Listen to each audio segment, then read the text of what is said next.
নমস্কার, এক পাতা গল্পে আপনাদের স্বাগত। আজ শুনবেন বুদ্ধদেব গুহর লেখা পেহেলি পেয়ার।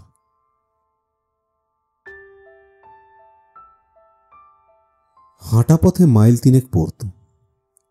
৪৫ মিনিট থেকে ১ ঘন্টার পথ। টাঙ্গায় গেলে ১৫ থেকে ২০ মিনিট। মাঝে মাঝেই যেতাম পাশের বাড়ির ভোমরা ভাবির জন্য সুরমা কিনতে, কি আতর কিনতে। কখনো বা যেতাম বারাণসী মাঘই পান খেতে। সন্ধ্যাবেলা পুরো জায়গাটারই চেহারাটাই পাল্টে যেত। গোফে আতর মেখে ফিনফিনে আদ্যির পাঞ্জাবি পরে সাদা কালো বাদামি ঘোড়ায় টানা একলা এক্কা চালিয়ে কত শত নবাবেরা আসতেন, নানা রকম নবাব। দোতলা বাড়িগুলোর মহলে মহলে ঝাড় লণ্ঠন জ্বলত, জর্দার খুশবু, সারেঙ্গির গজের গুমরানি, অশান্ত ঘোড়ার পা ঠোকার পৌনপুনিক আওয়াজ এবং তারই সঙ্গে মাঝে মাঝে বারান্দায় হঠাৎ ঝলক ঝলক দেখা দেওয়া সুগন্ধি শিহরিণী। কেয়া ফুলের গন্ধ যাদের চুলে, জিন পরীর মায়া যাদের চোখে, পান খেয়ে ঢোক গিললে যাদের ফর্সা স্বচ্ছ গলার নীল শিরোপশিরাগুলো লাল হয়ে যায়, সেই সব কত শত জানা না জানা সুন্দরীদের গায়িকাদের। এরা কেউ সকালবেলা গান গায় না। আশ্চর্য, সমস্ত মহল্লা ঘুমিয়ে থাকে সকালে, গত রাতের বাসি ফুলের স্মৃতি নিয়ে। ফরাসে ইতস্তত তাকিয়া ছড়ানো থাকে, ক্লান্ত সারেঙ্গি গা খুলে শুয়ে থাকে। জানলা দিয়ে কোনো ভিনদেশি মাছি এসে তরে তরে চমকে চমকে নেচে বেড়ায়। অলস হাওয়ায় পিরিং পিরিং করে একলা ঘরে ঘরে সুর পাখনা নাড়ে। কোনো তবায়েফের পেলব গা ঘেঁষে শুয়ে থাকা কাবুলি বিড়ালটি হয়তো ঘুম ভেঙে এসে মেহফিলের ঘরে হাই তুলে বলে, মিয়াও মিয়াও, মুঝে কুছ তো পিলাও। অথচ যেমনি ৫টা বাজে, যখন দোতলা বাড়িগুলির ও পথের পাথরে পাথরে রৌদ্রের উষ্ণতাটা থাকে শুধু, আলোর পরশ মুছে যায়, পথে পথে টাঙাগুলো যখন মাতালের মতো টলতে টলতে ঝুমঝুমি বাজিয়ে চলে, তখন এ মহল্লাতে এবং মহল্লার চারিদিকে হঠাৎই একটা ব্যস্ততা পড়ে যায়। ফুলওয়ালা, ডিমওয়ালা, কাবাবওয়ালা, ইতরওয়ালা সকলেই তৈরি হতে থাকে রাতের জন্য। বায়া তবলাতে ঠুকঠুক আওয়াজ ওঠে, জোড়া তানপুরা বাঁধা হয়। বিকেল থাকতে থাকতেই মুজাব্বর বাগানে ঢোকে ফুল তুলতে, আমাদের মছিন্দার বাড়ির বাগানে। মুজাব্বর আমাদের খিদমতগার রহমানের ভাইপো। আমি তখন কলেজে পড়ি। গরমের ছুটিতে মাছিন্দাতে গেছি। উত্তরপ্রদেশের মির্জাপুর শহরের কাছেই মাছিন্দা। মির্জাপুর থেকে এলাহাবাদ যাবার পথের ওপরে। বাড়িতে ঠাকুমা আছেন শুধু। বিন্ধুবেশিনীর মন্দিরে পূজা দেন, গঙ্গায় স্নান করেন এবং আমাকে ভালোটা মন্দটা রেঁধে খাওয়ান।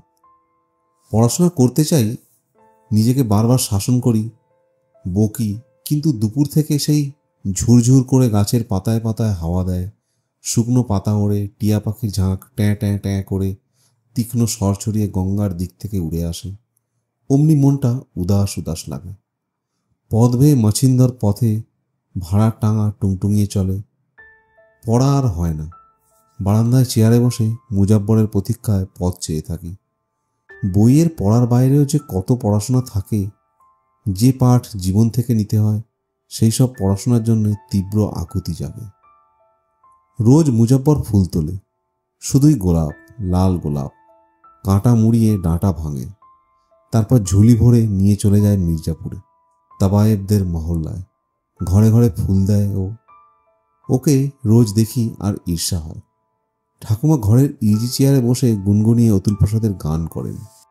আমার বাগানের এত ফুল, তবু কেন চলে যায়, তারা চেয়ে আছে তারই পানে, সে তো নাহি ফিরে চায়।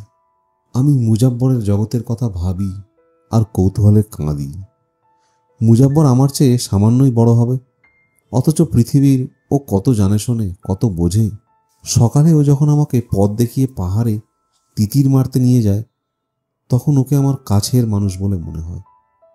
কিন্তু যেই বিকেল হয়ে আসে, হাসনুহানার গন্ধ হাওয়ায় মিশে বুকের মধ্যে মোচড় দিতে থাকে, অমনি ও যেন আমার কাছ থেকে হঠাৎই অনেক দূরে চলে যায়। ও যেন মুহূর্তের মধ্যেই অনেক বড় হয়ে যায়, আমার গুরুজন হয়ে ওঠে।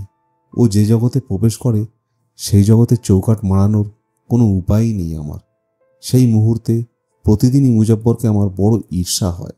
একদিন ওকে কথাটা বলেই ফেললাম, কিন্তু প্রথমে ও কিছুতেই রাজি হলো না।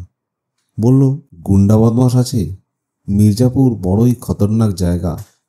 এক মানুষ লম্বা লাঠি নিয়ে লোকে পথে হাঁটে, চলাফেরা করে। তুমি কি করতে যাবে সেখানে? তবায়েফের মহল্লায় বড় খানদানের পড়ালেখা করা বড় ইনসান।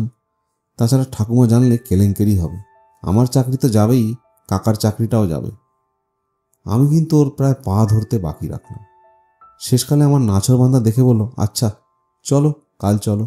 মুজব্বর যে সময় যায় তেমনি সময়ে আগে চলে গেল। ওর নির্দেশ মতো যথাসময়ে পানের দোকানটির সামনে গিয়ে দাঁড়ালাম। দোকান জোড়া আয়না, নানা লোকে পান কিনছে, মিঠি মিঠি বলছে। লখনৌর লোকের মতো মির্জাপুরের লোকেদেরও বড় মিঠি জবান। আয়নার নিজের মুখের ছাপ পড়তেই দেখলাম চোখ মুখ লাল হয়ে গেছে। পরীক্ষার প্রশ্নপত্র পাওয়ার আগে যেমন লাগে ঠিক তেমন লাগছে। কান গরম। এমন সময় মুজব্বর এলো এবং মনে হলো ওই যেন পরীক্ষার প্রশ্নপত্র। ও আসতেই ভয়টা প্রায় উবে গেল, রইল শুধু কৌতূহল। এগোতে এগোতে মুজব্বর বলল, টাকা এনেছো? টাকা কিসের? টাকা না তো কি তোমার সুরত দেখে গান শোনাবে? এ তো সত্যিই ভাবিনি আগে। বললাম, সঙ্গে 10 টাকার একটা নোট আছে, ঠাকুমা জন্মদিনে দিয়েছিলেন। ও হাসলো, বলল, ঠিক আছে, 10 টাকায় শুধুমাত্র মুখই দেখতে পাবে, গান শোনা আর হবে না। খুবই মন ক্ষুণ্ণ হলাম। তখন তো আর কিছু করবারও নেই। তাছাড়া বেশি টাকা আমি পাবই বা কোথায়? যেসব লোকে এ পথে আসছিল যাচ্ছিল তারা আমায় দেখে অবাক হচ্ছিল। দু একজন কিসব মন্তব্য টন্তব্যও করলো, হেসে উঠল। মুজব্বর তাদের একটুও পাত্তা না দিয়ে আমাকে নিয়ে একটি বাড়ির ভেতরে ঢুকে গেল। দোতলায় উঠে গেল। চক মিলানো বাড়ি, ভেতরে চাতাল, তার চারপাশে দোতলা ঘেরানো বারান্দা। কোনো ঘরের দরজা বন্ধ, কোনো ঘরের দরজা খোলা। কয়েকটি ঘর থেকে সারেঙ্গির আওয়াজ শোনা যাচ্ছিল, গানও শোনা যাচ্ছিল।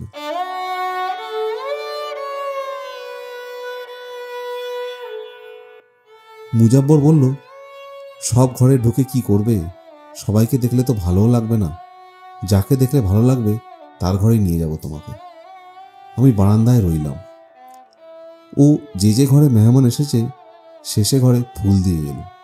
তারপর আমাকে নিয়ে সে বাড়ি থেকে বেরিয়ে এসে পাশের বাড়িতে পৌঁছে শটান দোতলায় উঠে একটি ঘরে ঢুকে পড়ল। ঘর মানে ফ্ল্যাটের মতোই, একটির বেশি ঘর আছে, মধ্যে একটুখানি প্যাসেজ। সেই প্যাসেজ পেরিয়ে গিয়েই একটি বিরাট ঘরে গিয়ে পৌঁছালাম। পৌঁছেই থমকে দাঁড়ালাম। ধবধবে ফর্সা পাতা মোটা গদির ওপর দেওয়ালে হেলানোভাবে আয়না টাঙানো। আয়নার নিচে সারি সারি দেওয়া দুধ সাদা তাকিয়া, একটার পর একটা সাজানো। মাথার ওপর থেকে ঝাড় লণ্ঠন ঝুলছে। একটি ছিপছিপে মেয়ে আমাদের দিকে পেছন ফিরে জানলার গড়ার ধরে দাঁড়িয়েছিল। ফুল সাজানো বেনেটি পিঠ থেকে টান টান হয়ে ঝুলেছিল নিচে। জানলা দিয়ে কিছু দেখছিল বোধহয়। এদিকে মুখ না ফিরে শুধালো, কौन? मैं मुजब्बर। कोई मेहमान नहीं आए हैं तो मैं फूलों से क्या करूं? মুজব্বর আবার সংকোচের সঙ্গে ডাকলো, বাই। এবার মেয়েটি ঘুরে দাঁড়ালো। আমার মনে হলো ঝাড় লণ্ঠনের আলো ম্লান হয়ে গেল। তার দু চোখের এত ঔজ্জ্বল্য, তার দু চোখ ঠিকরে এত আলো বেরোচ্ছিল যে তাতে আমার চোখের সামনের সবকিছুই ম্লান হয়ে গেল। অবাক হলাম আমি যেন বিস্ময় বিমুগ্ধ চোখে ওর দিকে চেয়েছিলাম, ও তেমনি চোখে আমার দিকে চেয়ে দেখে। ওর পক্ষে অবাক হওয়া খুবই স্বাভাবিক। আমার বাপ ঠাকুরদা কেউ কোনোদিন বাইজি বাড়ি যায়নি। ওদের সে পাপ অথবা পুণ্যের কোনো ছাপ হয়তো আমার চেহারায় ছিল। তাছাড়া আমি তাজমহল দেখবার চোখ নিয়ে তার কাছে গিয়েছিলাম, মুরগির মাংস খাবার চোখ নিয়ে যায়নি। ও হয়তো এই নিপট আনাড়ির চোখে এমন কিছু আবেদন দেখেছিল যার জন্যে ও অবাক হয়ে আমার দিকে এগিয়ে এলো। এসে মুজব্বরকে শুধল, এ কে রে? মুজব্বর অপরাধীর মতো বলল, আমার চাচার মনিবের ছেলে, খুব গান ভালোবাসে, তাই আপনার গান শুনতে এলো। বারণ করেছিলাম, কিছুতেই শুনল না। কিন্তু ওর টাকা নেই, মানে মাত্র 10 টাকা আছে। মেয়েটি টুন্ডা প্রপাতের মতো ঝরঝরিয়ে হেসে উঠল। সাদা দাঁতে আর নখে হীরের আলো চমকালো, তারপর থমকে গিয়ে আবারও চমকালো। বেলি থেকে একটা বেলফুল খসে পড়ল হাসির দমকে। হাসতে হাসতে সে মেয়ে বলল, আয়া মেরি মেহমান। তারপর কৌতুকের চোখে শুধালো, কিতনা উমর হোগা আপকি? 17 বছর। ও বলল, मैं भी 20 साल की, मगर कितना फर्क। তারপর মেয়েটি হঠাৎ আত্মীয়তার সুরে বলল, आइए आइए, तशरीफ रखिए, आपकी पूरी तारीफ तो मुझे बतलाइए। আমি যেমন বিস্ময় বিমুগ্ধ চোখে ওর দিকে চেয়েছিলাম, ও তেমনি আমার দিকে চেয়ে দেখে। বেশ কেটে কেটে আমার নাম বললাম। সত্যি নাম গোপন করলাম না। আমার বেশ রাগই হচ্ছিল। ও ভেবেছেটা কি? দেখতে না হয় সুন্দরী, গানও না হয় ভালোই গায়, রাজরাজার লোক না হয় ওর পায়ের কাছে মাথা কোটেই, তা বলে আমাকে এমন নস্যাৎ করে দেবার কি আছে জানি না বাবা। আমি বললাম, গান শোনার মতো টাকা নেই, শুধু দেখতে এসেছি। এবার মেয়েটি হাসতে হাসতে কাঁপতে কাঁপতে বেলজিয়ান দেওয়ালের আয়নার মতো টুকরো টুকরো হয়ে ভেঙে ফরাসের উপর যেন ছড়িয়ে পড়ল। তারপর নগণ্য টুকরো টাকরা ফরাসময় প্রসারিত হতে লাগলো। সে বসে কুর্নিশ করে বলল, আদাব আদাব, বড়ি মেহরবানি আপকি। বসবার জন্যে জোর করতে বসলাম সংকোচের সঙ্গে ফরাসের উপর। মুজাব্বর দাঁড়িয়ে রইল। মেয়েটি তেমনি অবাক চোখে আবার শুধালো, आप भी खुद गाना गाते हैं? बोललाम, थोड़ा बहुत। बड़ी खुशी की बात। मैं गाना सुनाऊंगी आपको, जरूर सुनाऊंगी, मगर आपको भी गाना सुनाना पड़ेगा। চমকে উঠলাম। বললাম, আমি বাথরুমে গাই, নইলে একা গাই, মেহফিলে গাইবার উপযুক্ত গান আমি জানি না। মেয়ে তবু নাছরবান্দা। সে বলল, এই ঘরও আপনার বাথরুম মনে করে নিন না কেন। মহা মুশকিলেই পড়লাম। গান শুনতে এসে মহা ফ্যাসাদে ফাঁসলাম। তাওয়ায়েফ চাকরকে ডেকে পান আনতে বলল এবং অন্য চাকরকে বলল দরজা বন্ধ করতে। মুজাব্বর বাইরে যাওয়ার জন্য পা বাড়াচ্ছিল। অবাক ও কম হয়নি। হঠাৎ আমার কি মনে হলো, মুজাব্বরকে বললাম, তোমার থলিতে আজ কত গোলাপ আছে? ও বলল, তা না হলে 10 টাকার তো হবেই। বললাম, তোমার সব গোলাপ আজ আমি কিনে নিলাম। ও অবাক হয়ে গোলাপের থলি উপুর করে ফরাসে ঢেলে দিল এবং বাইজি নির্বাকে আমার দিকে চেয়ে রইল। বাইজি হাততালি দিল এবং সঙ্গে সঙ্গে মন্ত্র বলে সারেঙ্গিওয়ালারা, হারমোনিয়ামওয়ালারা এবং তবলচি এসে উদয় হলো।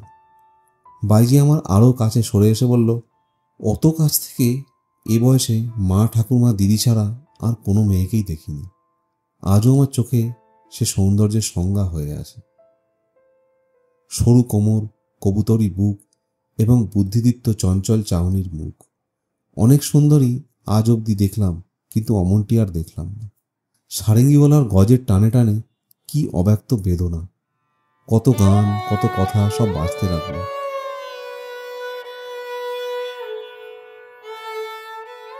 ঠুংরির ঠাঁট বাট, সুরের চলক, গায়িকার মুখের ভাব কাঠঠোকরার মতো আমার চোখ কান ঠোকরাতে লাগলো। ও পেছনের আয়নায় একবার নিজের চেহারার দিকে বিমুগ্ধ নয়নে চাইল, তারপর সহজ সকালের মতো চোখ মেলে আমার দিকে চাইল। মনে হলো এ চাউনি জাদুর খ্যাপলা জাল ছেঁড়া চাউনি নয়, অন্যকে বাঁধবার চাউনি এ নয়। ও যেন নিজেই বাঁধা পড়ে গেছে, হয়তো আমার অভাবনীয় সারল্যে, আমার সাবলীল স্পর্ধায় ও নিজেকে পুষ্পিত করে তুলেছে, মঞ্জুরিত। সেই মুহূর্তে ওর নকল আমিকে ছাপিয়ে ওর আসল আমি ওর ওপর আধিপত্য করে ফেলেছে যে, তা আমি বুঝতে পারলাম। আট করে বাঁধা চুল, নার্সারি ক্লাসের ছটফটে মেয়ে তার ক্লাসের সহপাঠীর দিকে যেমন স্বর্গীয় চোখে চায়, সেই সুগন্ধি সন্ধ্যায় জেওহর বাই আমার দিকে তেমনি চোখে চেয়ে রইল। আমাকে প্রায় ধমক দিয়ে বলল, আপ শুরু কিজিয়ে। আমি বললাম, না আগে নয়, না আগে আপনি, না আগে আপনি। আবদার করে মাথা নাড়ল। বুড়ো সারেঙ্গিওয়ালা বলল, আপ শুরু কিয়া যায়। তারপর শরৎ সকালের মতো চোখ মেলে আমার চোখে তাকালো। কি গান গাইব ভেবে পেলাম না। হঠাৎ মনে এলো মির্জা গালিবের 4টি লাইন, তাতেই সুর বসিয়ে গেয়ে দিলাম। কেন জানি না ওর চোখে চেয়ে আমার মনে হয়েছিল সমস্ত পৃথিবীকে খারাপ আখ্যা দিয়ে ওর 20 বছরের মনটাকে একেবারে দুলিয়ে রেখেছে। ও যে ভালো নয়, ওর যে কিছুই ভালো নেই, মনে হলো সে বিষয়ে নিঃসন্দেহ হয়ে গেছে। তাই মনে হলো গালিবের কথায় ওকে বলি যে এখনো সব ফুরায়নি, আশা আছে, এখনো ভালো লাগা আছে, এত বড় পৃথিবীতে এখনো ভালো লাগার, ভালোবাসার অনেক কিছুই আছে। শরীরের স্বর্গ পেরিয়েও আরও অনেক মহতী স্বর্গ আছে। কাজেই অমন কান্না কান্না চোখে চাইবার কিছুই হয়নি।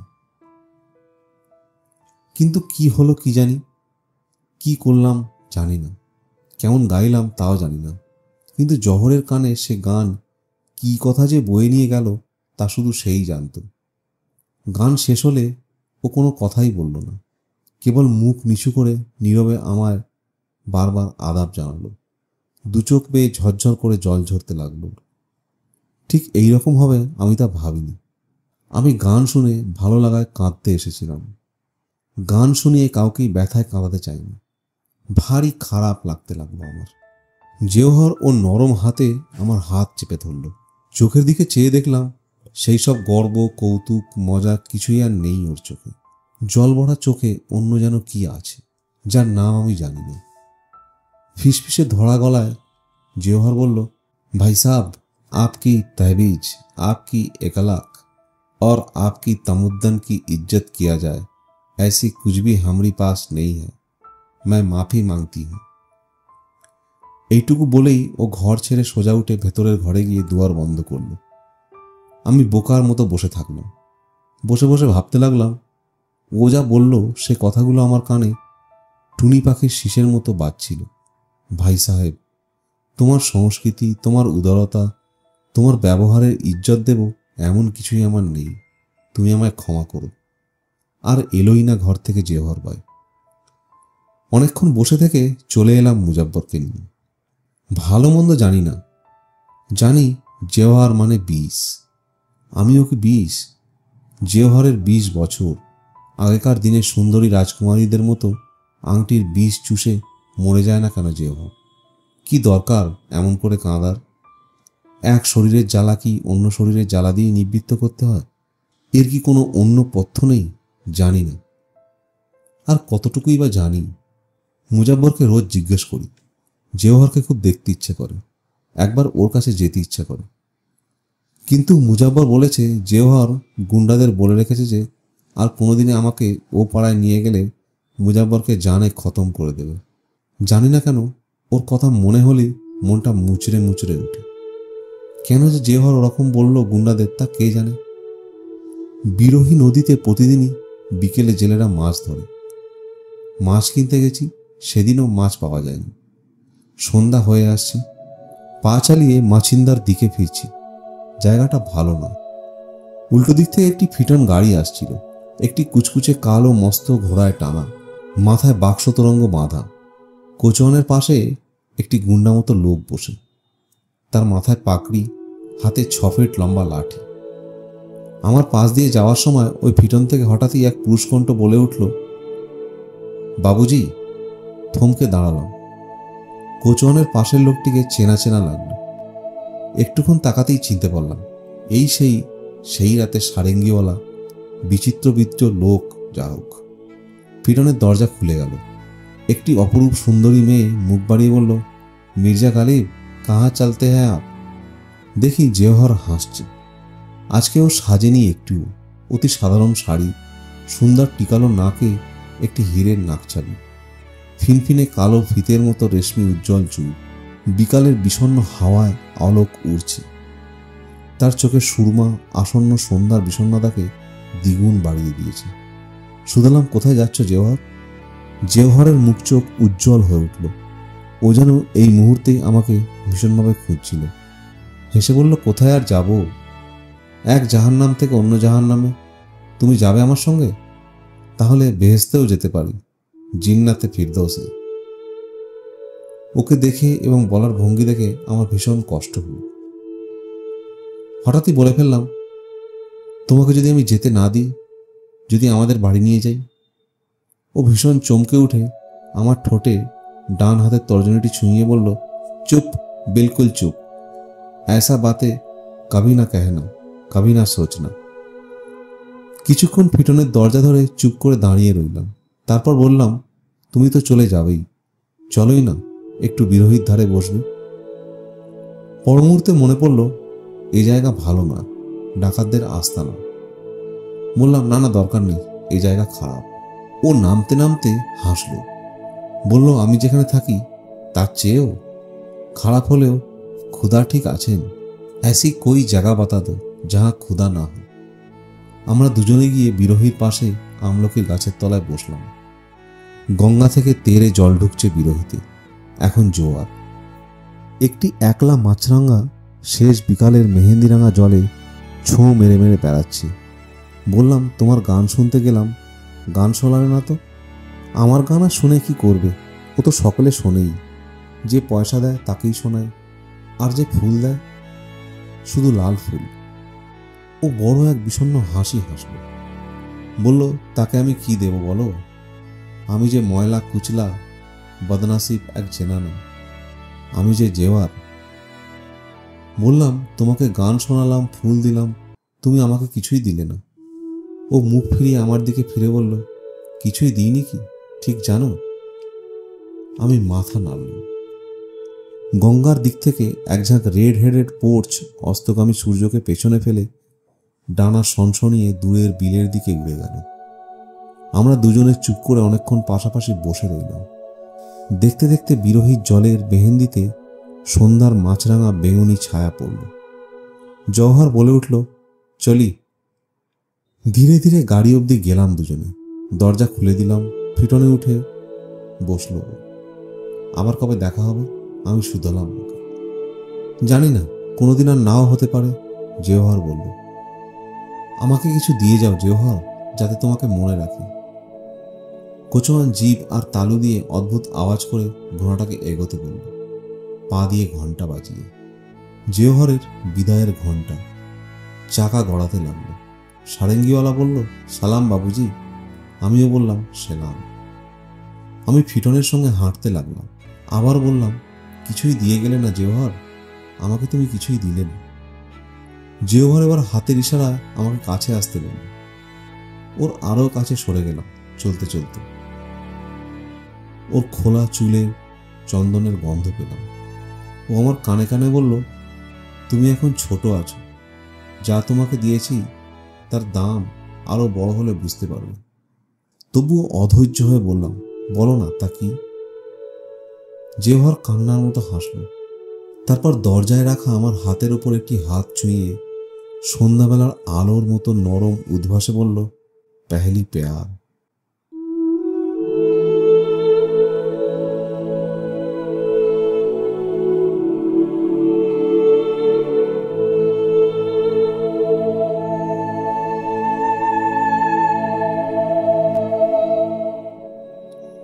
শুনছিলেন বুদ্ধদেব গুহর লেখা পেহলি প্যার।